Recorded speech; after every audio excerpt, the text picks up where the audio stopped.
a great day for a field visit. As always, we'll start by meeting at the Beachmore and walking on down the pass. Well, it's not actually a beautiful day for a site visit, but it is raining and it's windy. We came to look at the salt marsh and beach dune. This area right here in front of us always bothers me that it's so open, and it may be that there's a good amount of energy coming possibly from boat wakes, but I have never figured it out. You can see right in front of us here, we're walking on what should be Spartina alterniflora, the low marsh. And off to the left there is a high marsh, kind of the wind wisping down the Spartina patens. I always say pat it down. Seagulls don't mind, but you see these clumps in front of us? That's an eroding salt marsh. Those are the stabilized peat from the root system of Spartina alterniflora. I'll have to look at some of the older aerials thanks to Google, but that area right there, where that seagull is right in front of you, all the way up, used to be a solid Spartina alterniflora marsh. Spartina alterniflora is called cordgrass, and you can see sort of the cord-like nature of its stalks. Native Americans used to make cord out of it. They would weave it. So it's 2 hours before high tide, normal tide, nothing excessive. And unfortunately, we're seeing significant erosion here. Now that stake right in front of us was put there by last year's Marine Resource Management class, and you can see right behind the stake itself, you see some erosion. So that's should be Spartina alterniflora right there, and you can see it's still trying to hold on. Probably some of these clumps will have salt marsh cordgrass, the snail's Litorina periwinkle they call it, and that seaweed there is fucus. Fasciculosus, rockweed. Sorry, seagull. But you can see off in the distance the Spartina alterniflora. You can see it actually kind of the lower marsh. Just Spartina alterniflora needs to be covered with salt water twice daily. Where the upper marsh area, and we'll get out there in a minute, Spartina patens and other species. The upper marsh area probably only needs to be covered once or twice a month. It is cold and windy, and we probably would have done today as a salt marsh visit day, but for now you get to sit on shore somewhere and we'll look at the marsh. So right in front of me is a great zonation. I see the higher area right there in the middle, that where the grasses look like they're patted down a little. That's Spartina patens. Then closer to me, and then on the other side of that higher area, closer to the ocean, this stalky cord-like, that's Spartina alterniflora. And as you can see, Spartina alterniflora gets a lot more tidal saltwater inundation. And there's basically a small hummock of high marsh Spartina patens right there. So that's salt marsh cordgrass and high marsh grass. Over here is what you folks call salt pickle, I think. It's Salicornia species. So Salicornia is an indication of a disturbed area. Now we're looking at all this. Come another 2 months from now, this will all be bright green. This is what overwinters.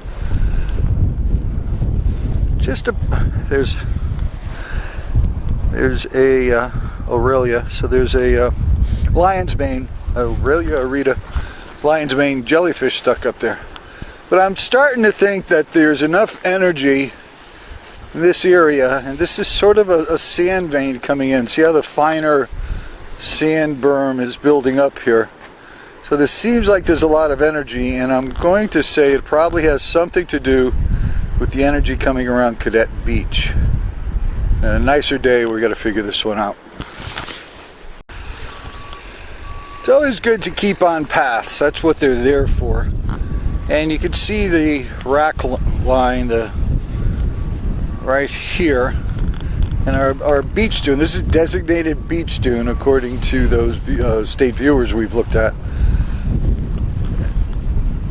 And you can see that we've got, it looks like we paved a little erosional gully here, but it has also invited people to walk through here. So the beach dune grass is this taller, and you see a little bit of a green growth in the beach dune grass. This beach dune grass should not be walked on because you're not going to be able to stabilize your dune area, and this dune is the buffer in a storm between our property. So the beach moor itself, as you know, is going to be remodeled, and there's a lot of discussion of what should be done with the grounds. The grounds originally were sand and beach dune, but we wanted to make them nice mowed lawns. Admittedly, this overwash, some of this overwash is from the storm just the other night, but this area here, we planted just in the fall, this walkway or washway now, with beach dune grass. That's a nice clump of it right there, fresh plantings from last year, and gives me hope. But obviously people have been walking through here, and this is one of the control. There's one stepped on. This is one of the issues we have to deal with to manage our marsh and dune complex. Now that's a nice little shortcut, but the actual path is right over there next to us. There's no reason for people to come through here. Here's a nice beach dune plant, Ammophila breviligulata. You can see the seed head on it. And that's a good size, healthy one. Looks like we've got some new growth coming up. So unfortunately, the area is pretty disturbed. But if we can get this whole area to be a healthy, functioning dune system, the roots will interlock and we'll get a lot more erosion protection. A lot more than these random boulders that were placed here, and I have no idea why they would do this, except maybe they're left over from some construction. So here is some more plantings from last year's coastal zone management class and life sciences class. We had the freshmen and seniors period, and you can see we tried to get dune grass established out here, and then again another path people walk in, but tried to get the dune grass established out here and start building this sand dune area. If we could build the height up, and beach grass, besides stabilizing the shoreline with its roots, beach grass will drop sand as wind and even some spray come up. The dune plant will capture the sand, so you'll build the dune physically by adding more sand. And you see right here is what we're trying to do. Some of it survived, not all of it. It's pretty close to the rack line. But this is healthy beach dune grass right in here, and see how it is stabilizing the shore. And we love to mow right to it. We wanted a mowed lawn at the beach more. My idea is we should have a 4 or 5 foot berm here of a beach dune and plant it with Ammophila, and then we'll have coastal storm protection for a storm with 4 or 5 feet of elevation. And we need to talk about that. Look at the rack line. So that's normal high tide. The height to this mowed lawn seems to me to be only maybe 3 or 4 feet. So a storm certainly can inundate. We could have storm surge, and we can even have a tidal push that much. But something to think about. How are we going to manage our coastal property along the beach more? You can see the erosion. These salt cedars are okay. You can see the erosion here. We don't have any beach plants. It looks like they probably just pushed the mowed lawn out here, tried to get some edge growth. But right in here, you realize that we used to have beach dune plants. You could see the eroding root mass. And we did plant some right in the front. And evidently this area is too low. There's too much tidal inundation. We only have one or two of the plants we did right on this face. Maybe one or two right there that survived. One walkway is good. Always good to just have one walkway. Keep people from cutting through the trees or the dune, and that seems to work. This tree itself, its root mass, it looks like it's going to be strong enough to stay. But it would seem to me we should be out 4 or 5 feet with beach dune and move that walkway here and try to establish a dune.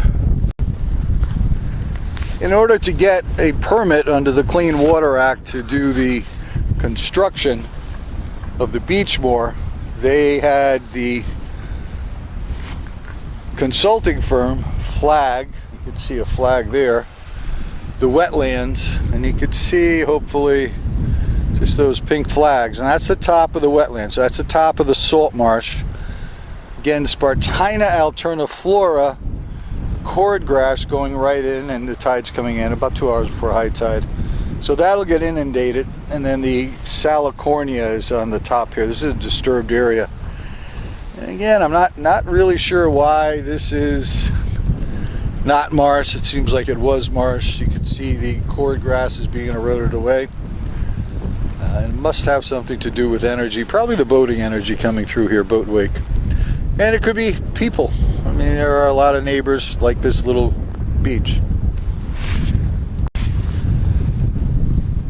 During the permitting process, the conservation agent for Bourne has already said we have an erosion problem. And actually, he's a good friend of ours. He likes our class. When we do this planting, and you can see we have beach dune grass being planted out here, we're trying to stabilize this. He walked it with me, and he's a big fan of coastal zone management using natural processes. So this is a structural solution. Dump rock in front of your eroding shoreline. That's an eroding shoreline. And it is over time just going to keep eroding unless we stabilize it. And actually, it's at this point they no longer allow structure rocks like this to be put in as shoreline stabilization. They want beach dune grass plantings. They want non-structural solution. So we planted it, and you can kind of see what we did out here. We put some plants, some culms. They're called C-U-L-M-N-S. Culms of beach dunes. We bought 1,200 bare root stems, and in December you put them in and see how they do. And we do have some growth, some washed away too. But what we wanted to do, we put a few in the embankment, and they actually didn't do too well. Looks like they got washed away. Winter storms, winter ice. But there you can see one in the embankment right there. And so we planted them, and we're trying to get this embankment stabilized. One of the recommendations of the Conservation Commission, hey, look at that, some nice growth in that one. One of the recommendation of the Conservation Commission, I guess that's it right there, is that we do continue this type of shoreline stabilization, not using concrete, rocks, and boulder, but Ammophila, beach dune grass. My recommendation is we bring in sand, and I think facilities will kind of listen to this when we get to it. My recommendation is we bring sand, fill this use till about a 4-foot berm in front of the beach moor, and they're very concerned about losing the visual of the, they don't want people that sit on the porch of the new building not be able to see the water. That's typical. But if you only went up 4 feet, 5 feet, and then we stabilize this front and then come out a little, we'll start building a natural beach dune back to what it should be, and that'll give us the storm damage protection that people use. The natural resource is a beach dune. That marine resource provides habitat and storm damage protection. Just in case you were wondering where the brant goes during a storm, the storm's approaching. It should be a 30 to 50 knot wind warnings down here. And so they're seeming to come into this little embayment, and they'll probably just spend the next couple days sitting here waiting for the storm to blow through. This is another area of our beach dune we've been trying to restore. Obviously, we keep people on the path and not walking through here. You could see a little bit of our previous work. Right there is some beach dune grass. Last winter, last December, we put in these plants, and you could see some pretty good clumps. And that's what you have to do. If you put enough of these plants forward, this area was erosional, get enough of these plants forward here, we'll be able to reestablish this dune. But I just say not lose it, because it does look like this area was eroding right back to the upland. This is a very unique area. We are building the beach dune here as best we can, and you can see the rack line is pushing the high tide mark right to the edge of the beach dune. You can see the rack right here. Also, this area is pretty gravelly on the path, so it tells you there's a good amount of high energy. If it wasn't gravelly, you'd at least get a lot more of the mix of gravel and sand. But looking forward, look right through here. This is a pocket marsh, you would call it. You can see how the major marsh out there with the Spartina, alterniflora, then patens, it's actually turning around at a high tide. It's coming behind these gray bushes. They're called high marsh bushes, and salt water is coming right to in front of us. Let's go in there for a minute. I could see beach dune grass in here, and I know beach dune does not like to be covered in salt water. And then there's a transition in front of us to spike grass, Deciculus spicata. These bushes are called high marsh bushes, and you see quite a few of them in here. And they tolerate being covered in salt water. So there's an indication, and right about here I would say we begin a marsh, a salt marsh. These plants are Rosa rugosa. If you look at the spikes, they are actually somewhat native. They're actually the Virginia species. A lot of people used a nursery down in the mid-Atlantic states and planted these, and they've kind of taken over for the native Rosa rugosa, but they're close enough, just a variant. They are excellent edging. We should plant these all along the beach more, and people won't walk through them. They do hurt. Good amount of spikes. June bugs actually lay their eggs on them within the spikes. Maybe later in the spring we'll see this covered with June bugs. But the rose hips, there's some dried ones there. It's good food for coastal waterfowl birds. And this is a relatively pretty plant too. It is a rose-like flower. The issue with salt marsh is you need to have salt water get into it. And back here is this might be switchgrass I'm walking in. So we've been monitoring this marsh because at one time it had a lot of Phragmites australis. Phragmites is an indication of, it's a weed overgrowing the marsh. This whole area could be 20-foot tall Phragmites like we saw down in the Galilee salt marsh if we didn't start intervening quite a few years ago. I do not know why there is a hole dug there. Maybe it's one of the coastal zone people trying to do an analysis. It's just possibly someone wanted a bush that actually might be someone. Maybe it was a high marsh bush someone came in and took. So we will in the spring be out here, summer and fall. We come out a few times a year, and we walk it as a group, shoulder to shoulder, and we look for Phragmites. You could see we tagged that Phragmites right there. You see we flagged it last year, and I treat it using a rubber glove, then a white glove. Then the white glove is coated with Roundup, and you do it right. You don't get yourself exposed. And that Roundup soaked white glove goes right up the stem. Then you allow it to bring the, allow it to photosynthesize, and the plant will bring the Roundup into the root system, and then it'll die. And you could just about see there's a runner here. There's 1, 2, 3, 4 plants. It's going that way. They expand both by seed and by underground rhizomes or runners, and that's what you don't want to do is just pull the stalk out, because the underground root system will still be there. We need to treat Phragmites and stay on it so it doesn't expand into the marsh. As a coastal zone management class project, some of our seniors took on themselves putting in this channel right here, trying to get more salt water into the salt marsh, and you can see it's dug up, and they wanted to breach right there back into, get some of the tidal push, and it was a good idea, except Mother Nature never does what you want. Maybe we could have extended that channel too. But the channel got clogged not only with rack, but also with a good amount of sand got pushed in there. This whole area, as I said, might have something to do with a change on the energy from Cadet Beach out there. It looks like it's changed its morphology, its shape. And you can see right in front there we did some planting, so since we want to, if the dune wants to build itself, we'll help it by putting some beach grass.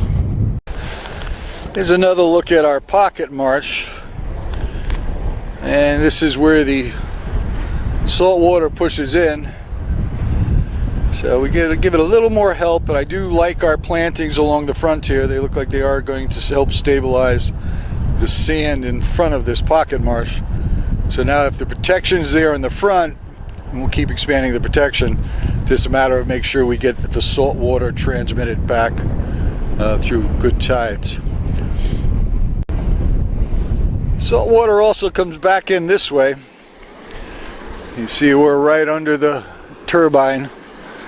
Our famous story is we were out here with a coastal zone management class, and I was starting to talk, and we heard this carbon fiber thump, and we saw a seagull cut into 3 pieces, and we watched it fall on the marsh over here. It was pretty disturbing. We gave it a good funeral. Actually, we just put it in the dune so a scavenging animal can eat it, giving it at least part of the food chain back. So this is salt marsh in here. I don't know what this gravelly area is. I believe they did fire training here. It really should be all beach dune and salt marsh. So we're trying to plant. You see some plantings along there. The cedar shingles there, they do this on beach dunes, that they put cedar shingles in just to get a windbreak and let sand sort of build up behind the shingles. That's the same structural function as the dune plant sprigs, but the dune plant has the added benefit of a pretty good underground root system. So we thought we would try planting this barren area, but it does go under probably once a month, and it just doesn't make sense. We've tried some plantings and none of them have taken. They've all died. But some of the beach grass we planted, you look right in here, this beach grass died, but what organics on that beach grass became, and you can see the dead beach grass plants, that seed head you're looking at is the salt wall, the Salicornia, and Salicornia will colonize their pioneering organism, and that's what we're talking about. A disturbed area being pioneered, and we're trying to get it into an equilibrium community. So we're on the edge of beach dune equilibrium community. You see the lighter, whiter beach grass back there, and we're on the edge of beach dune, which we're trying to bring towards me, and then the salt marsh, which is just colonizing back towards the dune grass. So usually there's a pretty good structural break where the beach dune is almost horizontal, and then you get into a beach face, and then you get into a salt marsh. We don't have enough sand, but we're going to try with vegetation and plantings using marine resource management in the coastal zone management class, we're going to try to bring back or at least strengthen our dune and salt marsh system.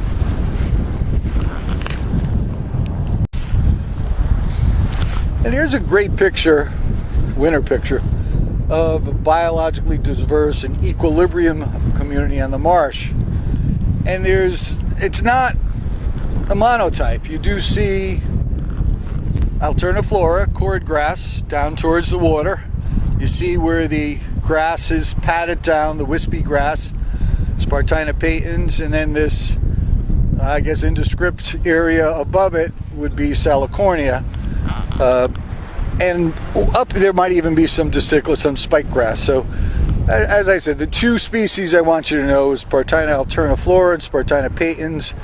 Patens is where the grass is patted down. Alterniflora, the cordgrass, is that stalky stuff that goes towards that goes underwater once or twice a day. And in between all that, there are what's called patens, P-A-N-N-E-S, which are just areas of open salt water that'll stay overnight, stay for weeks, months.